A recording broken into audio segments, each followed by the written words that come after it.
नमस्कार, सत्यम समाचार के साथ मैं हूं प्रीति। खबरों में सबसे पहले बात करते हैं जिला निर्वाचन अधिकारी की पत्रकार वार्ता की।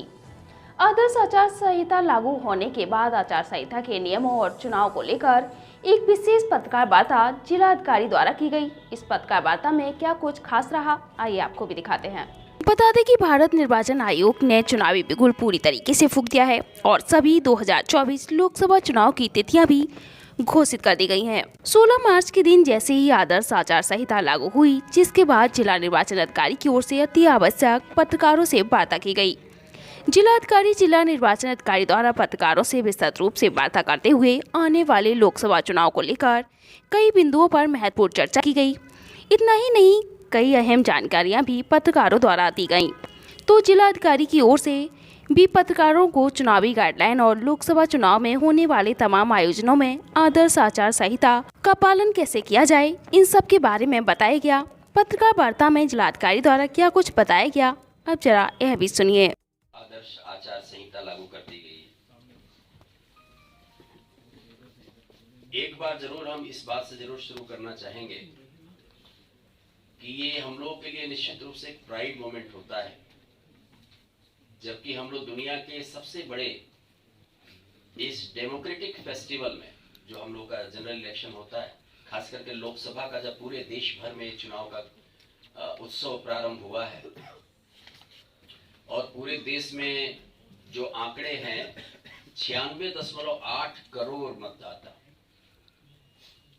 मैंने बहुत आसानी से ये इमेजिन करना भी कि 96.8 करोड़ मतदाताओं को के द्वारा इसमें पार्टिसिपेशन किया जाएगा। इतना बड़ा त्योहार, कई प्रायद्वीपों को मिलाकर के भी इतनी जनसंख्या नहीं होती है जितना कि केवल और केवल हम लोगों के इस बार के मतदाता इस जनरल इलेक्शन में वोट करेंगे। तो इतने बड़े इस महोत्सव में हम लोग भी मैनपुरी में लोकसभा का निर्वाचन कराने के लिए पूरी तरह से तैयार हैं। भारत निर्वाचन आयोग के दिशा निर्देशों के अनुरूप प्रारंभिक रूप से चुनाव का शेड्यूल आप सब लोगों को मालूम भी है और यहाँ से भी बता ही दिया गया है। थर्ड फेज में मैनपुरी लोकसभा का चुनाव है। हमारे जनपद के अलावा एक विधानसभा इटावा जनपद की आती है इस लोकसभा में, जसवंत नगर।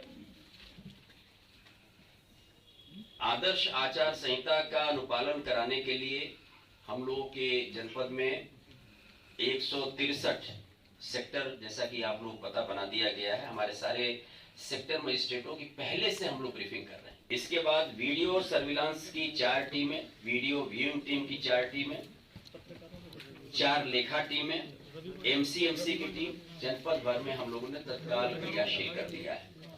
हमारा कंट्रोल रूम और कॉल सेंटर भी इमीडिएटली एक्टिव हो चुका है। हम लोग कल से ही चुनाव की घोषणा के बाद से पूरे जनपद में आदर्श आचार संहिता को कड़ाई के साथ लागू कर दिए हैं तथा फ्लाइंग स्क्वाड की टीमें अपनी कार्रवाई आदर्श आचार संहिता के अनुपालन के लिए अलग अलग क्षेत्रों में शुरू कर दी।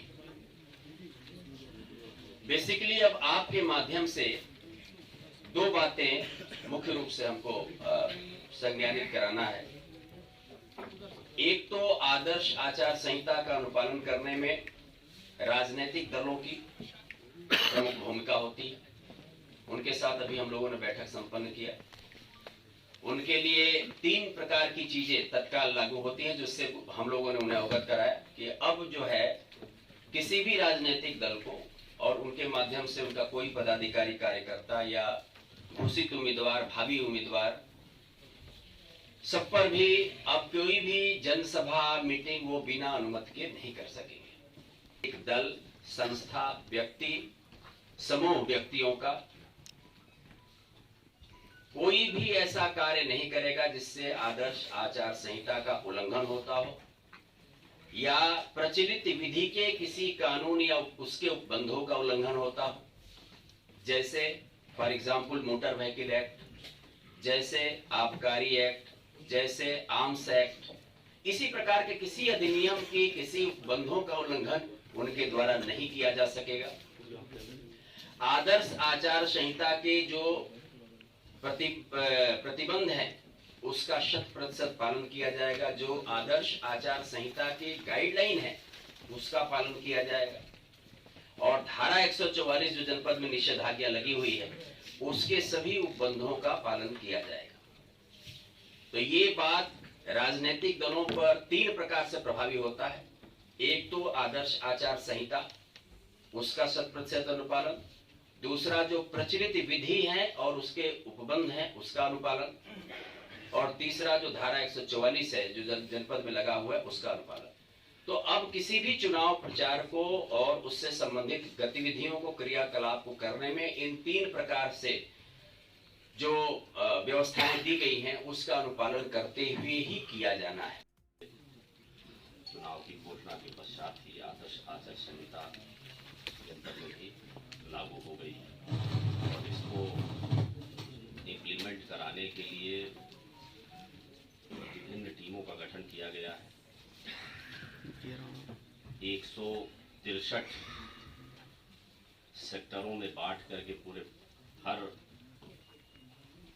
बूथ को, सेंटर को, ग्राम को कवर किया गया है, जिसमें विभिन्न प्रकार की किस तरह से चुनाव के संबंध में बेहतर वातावरण तैयार करना है, जो असामाजिक तत्व हैं उनको किस तरह से सूचीबद्ध करना है, किनके असलहे जमा कराने हैं और किनके विरुद्ध जो शीटर हैं या किसी भी प्रकार से पूर्व में चुनाव संबंधी घटनाओं में संलिप्त रहे हैं उनके विरुद्ध कार्रवाई करने की बात है। ये पूरा सत्यापन का काम, उनके विरुद्ध चिन्हीकरण का काम और कार्रवाई का काम चल रहा है। पूरी टीम का ये प्रयास रहेगा कि इस चुनाव को हम जो 4 चीज फोकस करा गया, muscle power, money power, miss information, जो उसी के लिए आज के उसमें जैसे आपको पूरा डिटेल भी प्रदान किया गया है। कोई भी इंफॉर्मेशन है जो भी है तो आप पुष्टिगत सोर्सेज पे ही बिलीव करें।